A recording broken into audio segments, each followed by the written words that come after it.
പല സഹോദരങ്ങളും ശ്രദ്ധിക്കാത്ത മറ്റൊരു കാര്യമാണ് ഈ പറയുന്നത്. രോഗിയുടെ അരികിൽ പോയി മറ്റുള്ള വർത്തമാനങ്ങൾ പറഞ്ഞു പിരിഞ്ഞു പോരുന്നു.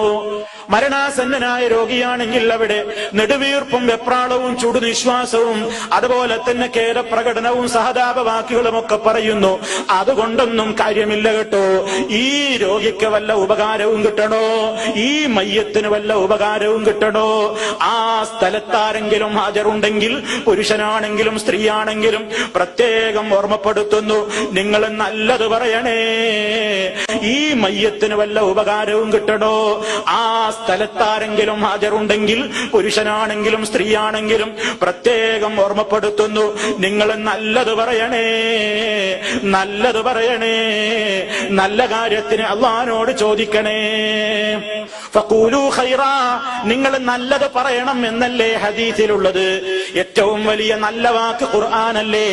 ഖൈറുൽ കലാമി കലാമുല്ലാഹ്, വർത്തമാനങ്ങളിൽ വെച്ച് ഏറ്റവും മുന്തിയ വർത്തമാനം അല്ലാഹുവിന്റെ കലാമല്ലേ.